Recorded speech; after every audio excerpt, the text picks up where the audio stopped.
Bonjour, je m'appelle Mathieu et je veux faire improviser les musiciens.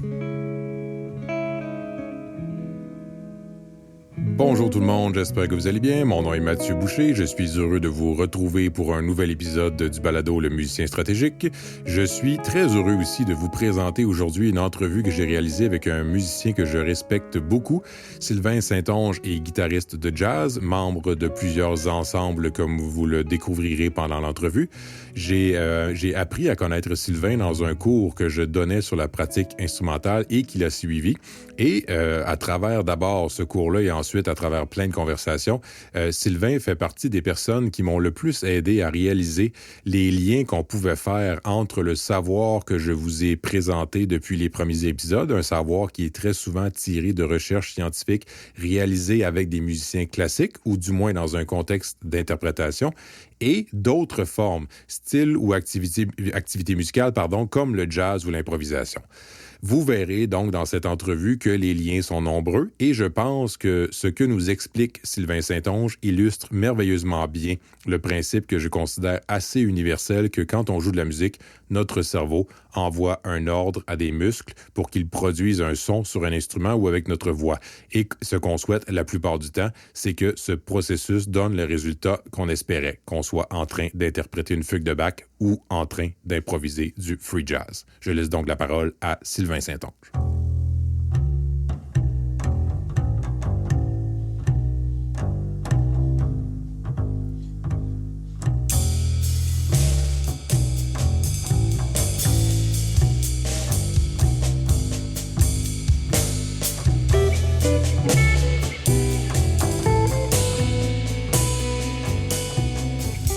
Bonjour Sylvain Saint-Onge, merci d'avoir accepté de participer à ce nouvel épisode du Musicien Stratégique. Merci de m'accueillir. Est-ce que tu peux nous parler un peu de ton parcours, de ce que tu fais aujourd'hui, donc pour que les auditeurs te connaissent un peu mieux? Oui, eh bien, j'ai débuté l'apprentissage de la guitare environ vers l'âge de 14 ans et j'ai développé une passion pour ça, ce qui m'a poussé à m'inscrire en musique au Cégep de Sainte-Foy. J'ai continué à l'université tout de suite après, puis mon passage au baccalauréat m'a permis de travailler avec différents musiciens où j'ai pu former des groupes dans lesquels là, je me suis illustré sur la scène les dernières années. On s'est promené un peu partout au Canada, aux États-Unis, en France. J'ai enregistré 10 albums avec ces projets-là. Donc, je parle du 5/4 Trio, de Nouvelle Ère. En ce moment, je joue avec Webster. J'ai joué aussi avec The Fat Cats. Donc, plusieurs ensembles assez variés. Puis, à travers tout ce développement-là, j'ai tout le temps gardé l'enseignement là, très près. Je trouvais que d'enseigner là, me permettait vraiment de comprendre un peu mieux les notions, puis pour moi-même, ça me permettait d'apprendre et tout ça, donc j'ai tout le temps mis ça de l'avant-plan, puis à partir en 2017, j'ai eu envie de retourner aux études, je me suis inscrit à la maîtrise, et dans le cadre de cette maîtrise-là, j'avais l'objectif de repousser mes limites autant à l'instrument que de développer un peu plus mes aspects, mes connaissances au niveau pédagogique. Et c'est d'ailleurs à ce moment-là que j'ai eu la chance de suivre un séminaire avec toi, ce qui m'a bien plu. Et pas longtemps là, après la sortie de ma maîtrise, j'ai commencé à enseigner au Cégep de Sainte-Foy la guitare électrique jazz pop. Et en ce moment, c'est un peu ça que je fais en continuant là, à développer mes projets musicaux. Vraiment intéressant, merci. Et on entend bien que tu es justement au travail avec la pratique qui se déroule autour de toi dans ton bureau. Qu'est-ce qui a fait en sorte, en fait, que tu as développé justement cet intérêt-là? Tu parles de revenir à l'école pour parfaire tes connaissances. Et qu'est-ce qui, peut-être, dans ton parcours de musicien, a fait en sorte que le sujet de la pédagogie instrumentale, l'apprentissage musical, qu'est-ce qui t'a motivé, finalement, à parfaire tes connaissances là-dedans? Bien, ça me fait toujours rire de dire que j'ai commencé à enseigner quand j'étais au cégep puis que maintenant j'enseigne au cégep. Donc j'ai comme bouclé la boucle. Mais en gros, c'est ça, j'ai commencé à enseigner probablement un peu comme tout le monde parce que mon entourage me demandait des cours de guitare parce que je pratiquais beaucoup puis il y avait envie d'apprendre un peu plus là, l'instrument et tout ça. Puis je me suis vite rendu compte que c'était pas si facile que ça de bien enseigner puis de savoir comment montrer les choses. Ça m'a permis vraiment de me questionner à ce que je connaissais vraiment, puis comment orienter ça pour que les gens le comprennent. Et c'est ça, là, plus de fil en aiguille, je me suis retrouvé à enseigner dans plusieurs institutions, puis ça m'a toujours fasciné comment on pouvait apprendre toutes sortes de façons, puis que les gens comprennent pas les notions toujours de la même façon. Donc, des fois, il faut expliquer de plein de manières différentes pour arriver à ce que les gens comprennent vraiment la notion. Puis des fois, ben, peut-être qu'ils la comprennent plus que nous quand on l'explique et tout ça. Donc, c'est vraiment particulier. Puis, dans le cadre de ma maîtrise, ça, j'ai eu l'occasion de faire des projets dirigés qui étaient plus au niveau de l'aspect pédagogique. J'ai créé des capsules vidéo pédagogiques. J'ai eu la chance aussi de suivre ton séminaire où j'ai appris beaucoup de choses au niveau de la pratique instrumentale. Puis, j'ai écrit aussi un livre qui s'intitule Optimiser l'apprentissage de la guitare populaire, qui est disponible d'ailleurs sur mon site web sylvainsaintonge.com. Pas de trait d'union, pas d'espace, rien. Et fort de toute cette expérience-là, ben, je continue activement là, à peaufiner cette formule-là. Puis j'adore essayer de découvrir des nouvelles façons d'enseigner avec mes étudiants et tout ça. Puis je trouve ça très profitable. Merveilleux, et je vais m'assurer de mettre le lien vers les informations en fait pour ton livre dans les informations liées à cet épisode. Dans ce podcast-là, je parle de résultats de recherche, des stratégies qui peuvent aider les musiciens à travailler efficacement, mais très souvent, les recherches à la base des suggestions que je formule ont été réalisées avec des musiciens classiques et dans la perspective aussi d'une interprétation d'une partition. J'ai souvent aussi, comme tu le mentionnais, j'ai souvent enseigné à des musiciens jazz comme toi, des musiciens pop, des musiciens traditionnels aussi, des chanteurs classiques dans le contexte d'un opéra, ainsi de suite. Et j'ai toujours vraiment apprécié la recherche commune ensemble, finalement, la recherche collaborative qu'on devait faire ensemble pour trouver comment les savoirs plus généraux tirés des recherches pouvaient s'appliquer dans leur contexte. Et on a toujours fini par trouver. Oui, on a souvent le réflexe de dire « ce n'est pas pareil pour moi », mais on finit toujours par trouver une espèce de tronc commun dans tout ce savoir-là. Et comme elle l'avait déjà dit une étudiante en chant classique, il suffit juste que j'ai toujours mon Google Traduction en marche et je finis par trouver quand elle m'écoutait parler. Et c'est justement cette conversation-là que je souhaitais donc enregistrer un peu avec toi aujourd'hui au bénéfice des musiciens et musiciennes jazz ou pop qui nous écoutent. Donc, pour commencer, est-ce que tu peux nous décrire d'abord le processus par lequel un musicien de jazz passe lorsqu'il prépare une improvisation? Donc oui, au niveau du processus d'apprentissage, c'est sûr qu'un musicien débutant aura pas le même processus que quelqu'un que ça fait plusieurs années qu'il joue parce qu'on compte beaucoup sur les acquis dans l'improvisation. Nécessairement, plus on a travaillé de choses, plus on va développer nos idées puis on va être plus à l'aise de le faire et tout ça. Mais par contre, quand on prend une nouvelle pièce, c'est sûr qu'il faut prendre le temps de regarder comme il faut la mélodie, l'harmonie de la pièce, d'analyser un petit peu les structures harmoniques, essayer de jouer à différents endroits la mélodie, se l'approprier. Donc, je pense que ça ressemble un petit peu à l'apprentissage d'une pièce écrite au final. Puis après ça, quand on a assimilé un petit peu plus le contexte de la pièce puis comment elle est écrite, cette pièce-là, on est un petit peu plus prêt à improviser dedans parce qu'on comprend l'esthétique de la pièce puis on fera pas juste jouer sur une suite d'accords sans vraiment donner un sens à tout ça. C'est intéressant. Et là, toi, mettons, qui est rendu un guitariste professionnel, qu'est-ce qui se passe dans ta tête quand Sylvain Saintonge improvise aujourd'hui? Qu'est-ce qui se passe dans la tête de Sylvain Saintonge? C'est une question assez complexe parce que quand on joue quelque chose d'écrit, on sait un petit peu plus là, sur quoi porter notre attention, mais encore là, c'est quand même abstrait des fois. Il y a beaucoup de choses sur lesquelles on peut porter notre attention, puis c'est pareil quand qu'on improvise. Là, on va osciller rapidement en différents aspects de jeu. Je pourrais autant penser à appuyer le moins fort possible, autant que je pourrais me concentrer sur c'est quoi la tierce de l'accord, ou c'est quoi dans quel arpège je pourrais jouer, ou quelle ligne je pourrais passer. Je pourrais penser vraiment au niveau du son, aller chercher un phrasé et tout ça. Puis ça, c'est vraiment un contexte où je vais faire une improvisation en spectacle, par exemple, là, parce que c'est sûr que quand je pratique, c'est assez différent. Là. Je vais plus peut-être être en contrôle de l'aspect que je travaille. Et on en avait discuté ensemble là, d'ailleurs là, de justement déterminer les aspects de jeu sur lesquels on porte notre attention. Puis je trouve ça super important de le faire parce que ça nous permet de développer un petit peu notre vocabulaire en n'ayant pas tout le temps l'attention sur le même élément. Puis tu sais, le fait de penser à plusieurs choses aussi, ça nous permet d'être plus flexible quand on arrive dans un contexte où on est distrait et tout ça. Donc, je pense que c'est ça. Ça vaut vraiment la peine de s'installer puis de se dire, OK, bon, ben, je vais pratiquer tel aspect en me concentrant sur ma respiration, sur le fait que j'appuie moins fort, sur ma main droite et tout ça. Puis autant qu'on peut le faire sur une pièce écrite qu'on peut le faire en improvisation. Puis ben, je vais pouvoir en parler probablement dans la suite du podcast là, de comment faire ça et tout ça. Très intéressant. Puis j'aime beaucoup ce que tu dis par rapport au fait que, contrairement à ce que parfois, de notre point de vue, je vais parler de mon point de vue de musicien classique, on parle d'improvisation, mais tu parlais d'acquis au départ, tu parlais d'avoir des choses sur lesquelles tu veux porter ton attention. Il y a quand même un certain plan quand vous improvisez, je comprends bien. Là, c'est pas tout le temps, on ferme les yeux puis les muses nous parlent, ils parlent à travers tes doigts. Là. On est vraiment dans quelque chose quand même qui a été préparé, pensé. Oui, il y a l'aspect évidemment improvisation, mais faut être solide dans l'apprentissage qu'on a fait au préalable pour pouvoir la faire, cette improvisation-là. Là. Tout à fait. Est-ce que toi, d'ailleurs, je voulais savoir, est-ce qu'il y a des anecdotes de scène à raconter en lien? Tu parlais que c'est pas pareil en prestation par rapport à quand tu travailles à la maison. Dans des improvisations sur scène, il doit y avoir des choses qui arrivent parfois quand même surprenantes. Est-ce que tu avais des anecdotes là-dessus?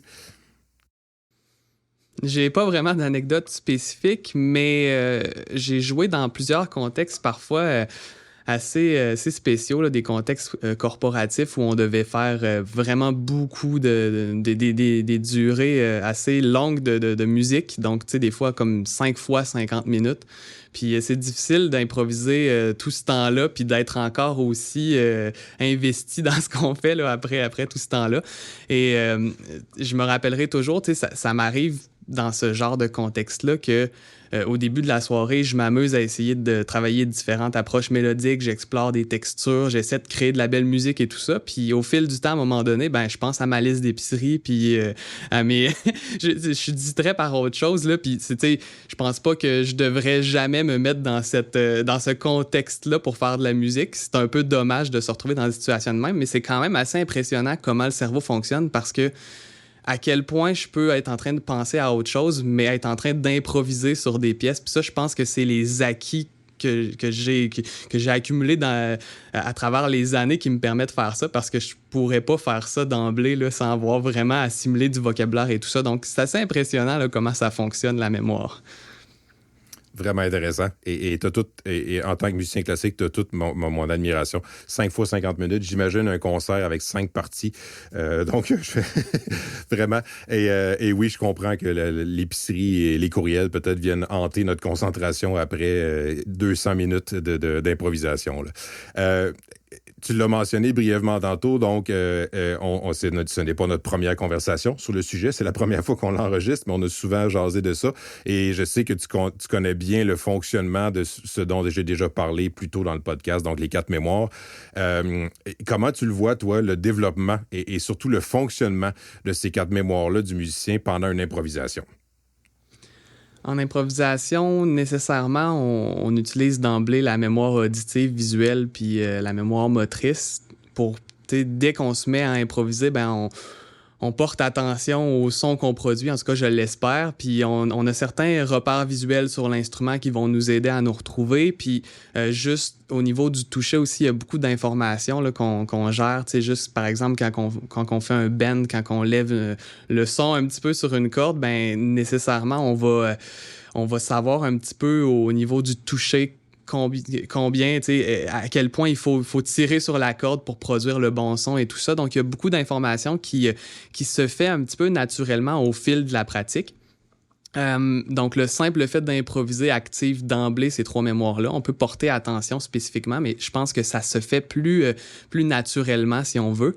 Pour la mémoire conceptuelle, qui est le quatrième type de mémoire, c'est beaucoup plus facile de mettre ça de côté puis d'improviser vraiment sans s'en soucier. Puis je pense que c'est là que éventuellement on finit par tomber dans des trucs récurrents, répétitifs. Puis souvent on entend là, ça fait des années que j'improvise, mais là j'ai plafonné, je fais tout le temps les mêmes affaires et tout ça. Puis je pense que c'est au niveau du développement de la mémoire conceptuelle.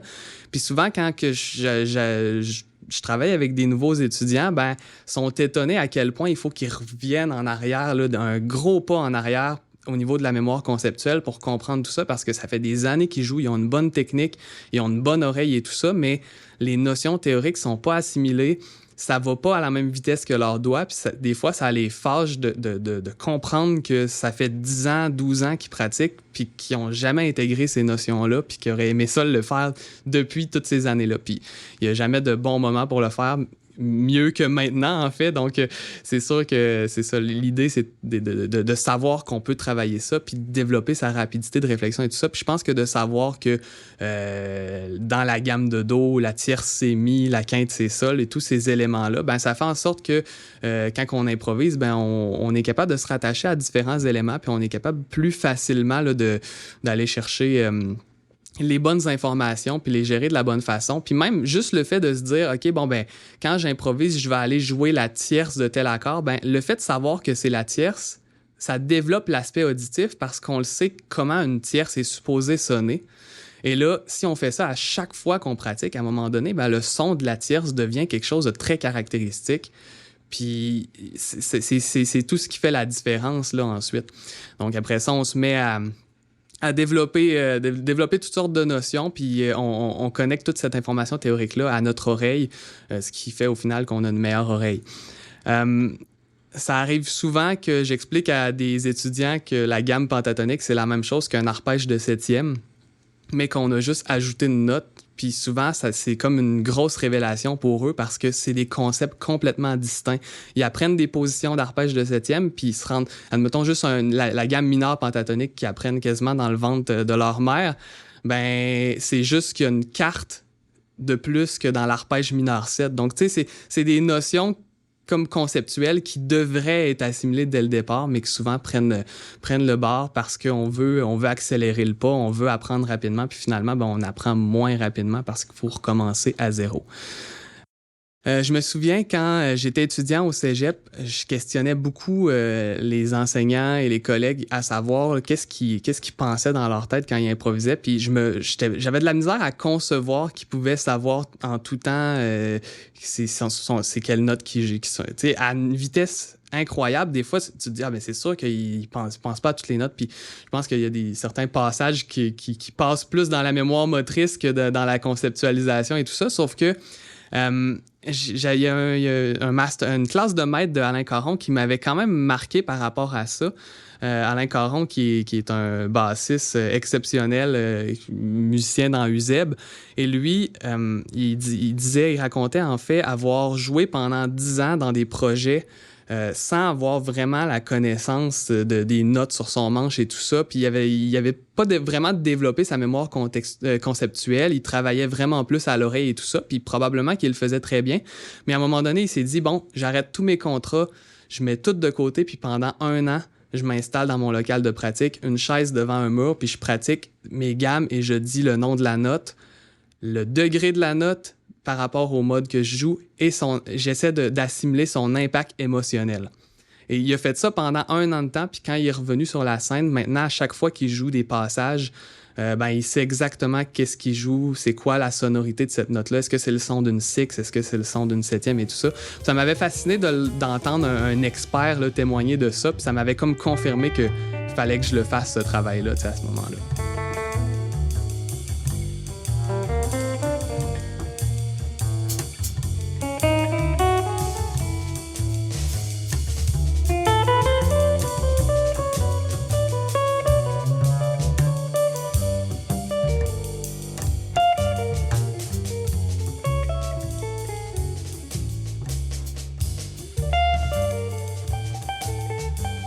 C'est vraiment intéressant. Tu soulignes très bien, je pense, l'aspect compréhension du texte par rapport à je dirais, la prononciation, au sens où quand on joue physiquement, on joue. Tu parlais tantôt des gammes pentatoniques qui deviennent une espèce d'automatisme chez tous les guitaristes, souvent.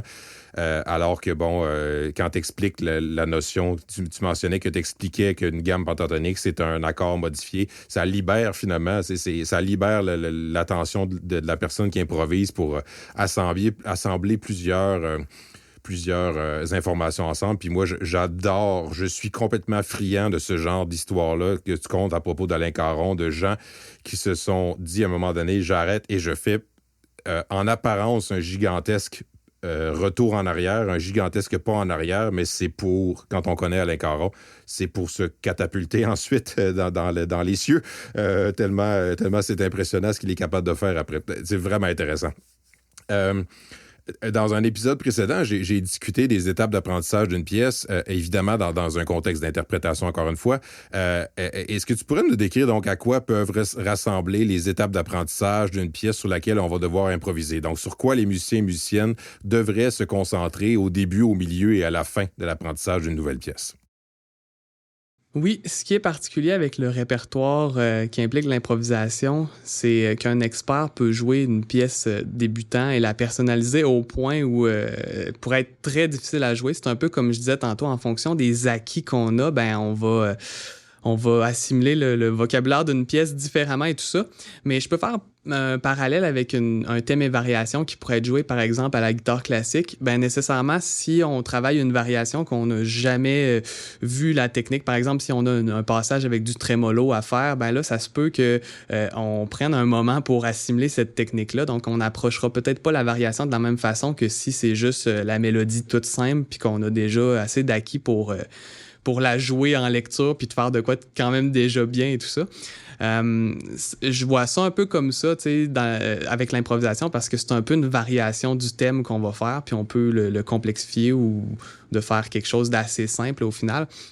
Mais c'est sûr que en fonction, c'est ça, de où qu'on est rendu, ben on va approcher la pièce de façon plus ou moins variable. Si je prends le répertoire du jazz, par exemple, généralement, on va avoir un thème, on va avoir une mélodie qui va être accompagnée par différents changements d'accords. Ce thème-là va être présenté sur un lead sheet qu'on appelle, qui est une espèce de partition maîtresse où on a une espèce de résumé de la pièce. Ça dit vraiment pas tout, puis ça vaut la peine vraiment d'aller écouter les enregistrements parce que ça a été une version qui a été écrite comme ça. Des fois, il y a d'autres enchaînements d'accords et tout ça, puis on peut vraiment apprendre beaucoup de choses juste en écoutant des versions, puis en allant chercher les subtilités et tout ça. Puis ces pièces-là, ben, souvent, sont réharmonisées, sont paraphrasées, puis même des fois, la métrique va être changée, le tempo va être différent entre chacune des interprétations et tout ça. Des fois, il peut y avoir une introduction de 4 minutes qui est juste une espèce de variation du thème. Donc, tu sais, c'est vraiment très, très personnifié. De ma perspective, je vois l'improvisation un peu comme une grosse boîte dans laquelle on accumule des notions, en fait, puis tout au long de notre cheminement, on fait juste ajouter des éléments à cette boîte-là. Fait que quand on prend une pièce, ben on peut justement se permettre d'aller chercher qu'est-ce que la pièce a à nous apprendre au final. Par exemple, si je prends la pièce Autumn Leaves, qui est un standard qui est très souvent utilisé là, quand on aborde l'improvisation au tout début, cette pièce-là est dans une seule tonalité, ce qui permet d'éviter d'avoir de la difficulté dans les modulations et tout ça. On peut assimiler vraiment une gamme puis essayer d'improviser dans cette structure de gamme-là. Donc, ça peut être intéressant dans une pièce comme ça de justement essayer d'aller dans une certaine position du manche puis essayer de voir, OK, bon, mais c'est quoi la tierce de chacun des accords? C'est quoi la septième de chacun des accords? Après ça, essayer de faire les arpèges qui vont fonctionner sur chacun des accords et tout ça, juste pour essayer d'assimiler un peu le vocabulaire de cette pièce-là, ce qui va nous servir éventuellement à être plus rapide pour le faire dans une autre pièce du répertoire. Fait que c'est pour ça que c'est différent entre une personne qui débute puis une personne ça fait plusieurs années qui joue, parce que de jouer les arpèges sur une suite d'accords pour quelqu'un que ça fait 10 ans qui joue qui improvise sur des standards et tout ça, ben ça va juste être un exercice de plaisance. Là. Ça sera pas un exercice très éprouvant, mais il va y avoir des exercices qui vont être encore très difficiles pour quelqu'un qui est avancé. Donc, c'est vraiment c'est très progressif, là, si on veut. Donc, on part vraiment un peu d'où on est rendu, puis on explore cette pièce-là à partir de qu'est-ce qu'on a à aller chercher au final de chacune des pièces du répertoire. Mais c'est ça, pour tenter de plus répondre spécifiquement à ta question, parce que là, je suis parti un petit peu sur le fait que chaque pièce peut nous apprendre de quoi en fonction d'où on est rendu, mais spécifiquement, si on veut là, démarrer l'apprentissage d'une pièce, ben comment on peut aborder ça? Au début, je pense que l'idée d'aller écouter des versions, comme je disais, ça peut vraiment être intéressant pour aller se mettre la pièce dans l'oreille. Et ensuite, en fait, c'est ça, c'est très conventionnel dans la tradition du jazz d'apprendre des pièces par oreille aussi. Ça peut être possible même de mettre la partition de côté puis juste écouter des versions puis essayer de l'apprendre vraiment à l'oreille puis de porter attention sur c'est quoi les notes de mélodie puis c'est quoi l'harmonie et tout ça puis l'analyser aussi. Analyser la structure harmonique, comprendre c'est quoi les changements d'accords, mais savoir aussi c'est quoi les degrés par rapport à la tonalité de la pièce. C'est vraiment quelque chose qu'il faut pas passer à côté parce que c'est à partir de ce moment-là qu'on va faire le lien entre les différentes pièces du répertoire et tout ça. Puis ça peut être intéressant d'identifier, au même titre qu'on travaillerait une pièce de guitare classique, par exemple, d'identifier les passages qui vont être plus techniquement difficiles, déterminer à quel tempo on va la jouer, essayer de travailler par petites sections. Donc, tu sais, je dirais, je conseillerais vraiment pas de dire, bon, ben, on prend la partition puis on joue la mélodie au complet, tu sais. Vaut mieux, là, prendre juste 2 mesures puis, OK, bon, ben, ça, c'est quoi les accords? Bon, ben, c'est un 2-5-1. Bon, c'est un 2-5-1, c'est une progression qui est conventionnelle en jazz. C'est quoi la mélodie qui est par-dessus? Ah, ben là, on fait une gamme ascendante qui arrive sur la tierce du prochain accord et tout ça. Donc, juste prendre le temps de conceptualiser ça. Le faire pour la pièce au complet, ça va être quelque chose de très compliqué, mais de le faire juste par bloc de 2 mesures, puis prendre le temps de le comprendre, de l'apprendre, de le mémoriser, ben c'est tous des ingrédients, en fait, qu'on met dans notre petite boîte que je parlais tantôt. Puis, à force d'accumuler ces informations-là, ben on devient plus rapide, ça devient plus intuitif, au même titre que si... probablement que quand on a appris à marcher quand on était jeune, on a dû faire une couple d'essais-erreurs, puis on a dû tomber sur le derrière une couple de fois. Puis maintenant, ben, quand on voit l'autobus partir, puis qu'on a peur de le manquer, on part à courir, puis on se dit pas « Ah non, j'ai levé 2 fois le pied gauche ». Tu sais, c'est que ça devient instinctif, puis... c'est la même chose pour les notions théoriques. Si on fait ça pendant 10 ans, puis on le fait bien pendant 10 ans, ben on n'aura plus besoin d'y penser, puis on va pouvoir faire de l'improvisation sans vraiment réfléchir à ce qu'on fait, puis ça va quand même être beau, puis ça va pouvoir se concentrer sur la musique, puis sur l'intention et tout ça. Fait que c'est vraiment ça que je dirais, là, vraiment d'y aller étape par étape, puis de prendre le temps de diviser le travail par petites sections. Peu importe que ce soit au début, au milieu ou à la fin, je pense qu'il faut vraiment avoir des objectifs clairs puis les développer là, de façon très structurée. Je savais qu'il y avait des liens, on en a déjà parlé, je savais qu'il y avait des liens à faire entre l'apprentissage dans un contexte classique ou un apprentissage dans un contexte plus lié à l'improvisation. Mais ta réponse est comme au-delà de mes espérances. Il y a encore plus de liens que je soupçonnais finalement. Tu parles de petits groupes de 2 mesures, tu parles de développer les acquis, tu parles de vraiment comprendre les choses de façon microscopique pour pouvoir être plus à l'aise ensuite. C'est vraiment intéressant tous les liens qu'il y a à faire. Justement, admettons qu'un musicien classique t'écoute en ce moment et dit finalement, je pense que je pourrais m'y mettre à l'improvisation. De ton point de vue, quel bénéfice est-ce que tu penses qu'un musicien plus classique, ou je dirais en général un musicien plus habitué à interpréter la musique des autres, quel bénéfice un musicien comme ça pourrait tirer de faire de l'improvisation jazz? Je crois que l'improvisation, en fait, ben ça ressemble beaucoup, comme on en parle, ça ressemble beaucoup au fait d'apprendre une pièce. C'est juste juste le fait de savoir qu'on va devoir improviser, ben ça change juste la manière de réfléchir, la façon qu'on travaille et tout ça.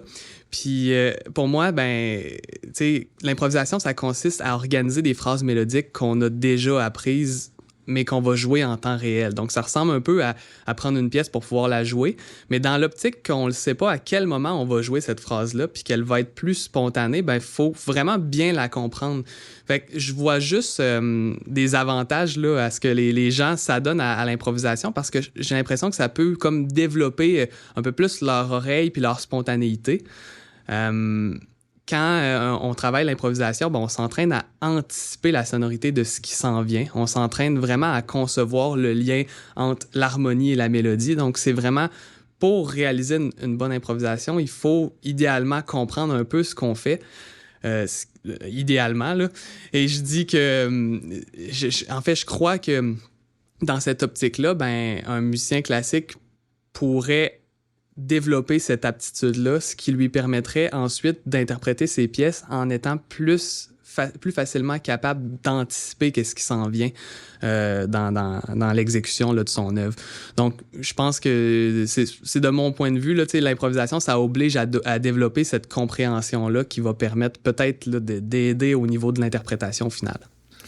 J'enlèverais le peut-être, personnellement. Il n'y a pas de peut-être là-dedans. Ça va aider pour la meilleure compréhension de la pièce. Quel conseil est-ce que tu donnerais aux jeunes musiciens qui improvisent? Admettons qu'on a des jeunes musiciens jazz qui écoutent en ce moment ou juste des jeunes musiciens qui veulent improviser. Qu'est-ce que tu pourrais leur conseiller? Je conseillerais définitivement de ne pas sous-estimer la mémoire conceptuelle qu'on parlait tout à l'heure. Donc, prendre vraiment le temps d'assimiler le rôle des notes, de comprendre le contexte théorique autour de ce qu'on joue. Ça représente quand même beaucoup d'efforts, mais je pense que c'est des efforts qui sont très bénéfiques au long terme. Puis, ça donne juste l'impression, quand on le fait pas, qu'on apprend plus vite, mais au final, on va bloquer tôt ou tard, puis ça va être plus fâchant, là, au final. Si à chaque fois qu'on joue la tierce d'un accord, on sait que c'est la tierce, ben on identifie la sonorité de cette tierce-là, puis on va l'apprendre. Je pense que c'est bon aussi d'établir vraiment des objectifs clairs d'improvisation. Ça arrive quand même assez souvent que quand on aborde l'improvisation, on dit bon ben on va prendre la gamme pentatonique puis improvise au hasard là-dedans. Puis ça peut être intéressant comme concept, mais il faut pas que ça soit juste ça l'improvisation, de prendre la gamme pentatonique puis d'apprendre des motifs là-dedans puis juste jouer ça.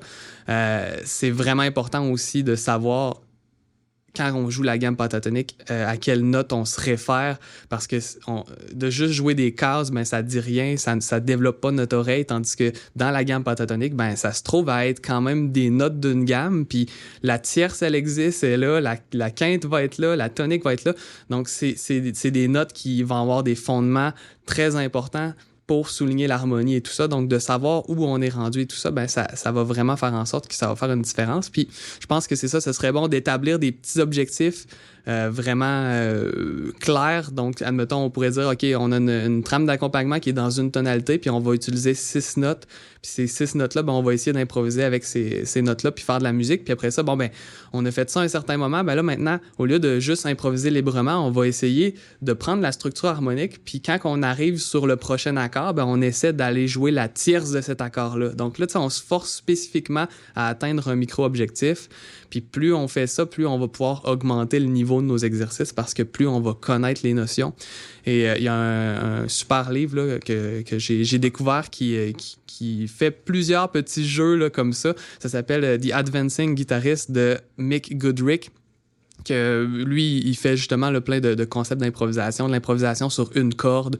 Après ça, il fait des improvisations sur 2 cordes, des jeux où il faut transposer des mélodies connues sur différents degrés d'accord et tout ça. Donc, c'est quand même assez le fun. Puis, bon, faut juste être créatif dans notre apprentissage, mais toujours savoir qu'est-ce qu'on travaille, puis de la façon qu'on le travaille. Je pense que c'est vraiment le meilleur conseil que je peux donner. Merci, vraiment intéressant. Maintenant, quel conseil tu donnerais aux enseignants de ces jeunes musiciens-là? Ben, ça abonde un peu dans le même sens, c'est d'établir des cibles claires d'improvisation pour les élèves. Donc, s'assurer que les élèves, ils ont des objectifs spécifiques puis que c'est progressif aussi, tu sais, de pas leur faire des choses qui sont trop complexes au départ, mais d'augmenter le niveau tranquillement puis leur mettre vraiment s'assurer là, que les élèves comprennent que c'est important de bien comprendre puis de bien assimiler les notions. On a un peu ce rôle-là en tant qu'enseignant de supporter dans les apprentissages puis d'insister sur le fait qu'il faut pas nécessairement vouloir prendre des raccourcis et tout ça parce que c'est juste au dépend de leur propre apprentissage et tout ça. Donc, je pense que les enseignants ont une bonne part là-dedans. Donc, vraiment d'établir des cibles claires puis d'y aller progressivement. Merveilleux, merveilleux. C'est super intéressant. Merci beaucoup, Sylvain Saint-Onge, d'avoir participé à cet épisode et j'espère, en fait, que ça aura aidé certains musiciens très, très interprètes comme moi, finalement, à démystifier, à avoir moins peur de l'improvisation et de s'y mettre parce que je pense que c'est un très, très beau monde à découvrir. Donc, merci encore, Sylvain. Merci, je le souhaite aussi.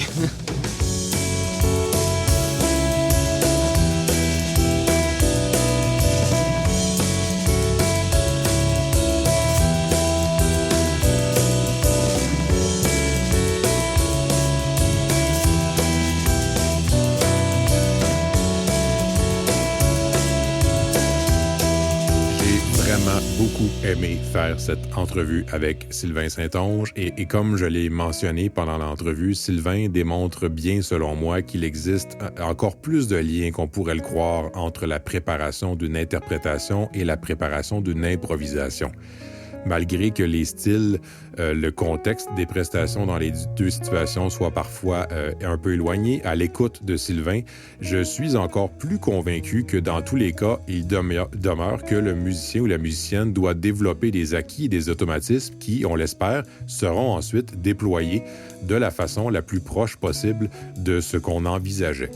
Je suis aussi surpris, je dois dire, à quel point les principes de travail efficace sont semblables dans les deux cas. Donc, l'importance d'acquérir des informations de différents types pour renforcer l'apprentissage, donc ce qu'on appelait ici les 4 mémoires. Les risques de négliger tout le savoir théorique, donc conceptuel, qu'on doit acquérir. L'importance de travailler par petites sections ou encore le fait que plus on se libère du travail d'apprentissage, plus on peut profiter du moment lorsqu'on joue ensuite. J'espère que cet épisode vous a plu et peut-être qu'il vous incitera à vous initier à l'improvisation si ce n'est pas déjà fait. Merci à Sylvain Saint-Onge pour la belle entrevue. Je vous invite à consulter mon site internet musicienstratégique.com pour découvrir son travail. Et je termine comme d'habitude en disant merci à Jean-Sébastien Potvin de Vonti Productions pour la post-production de mon podcast. Je vous dis donc comme d'habitude, bon travail et prenez soin de vous.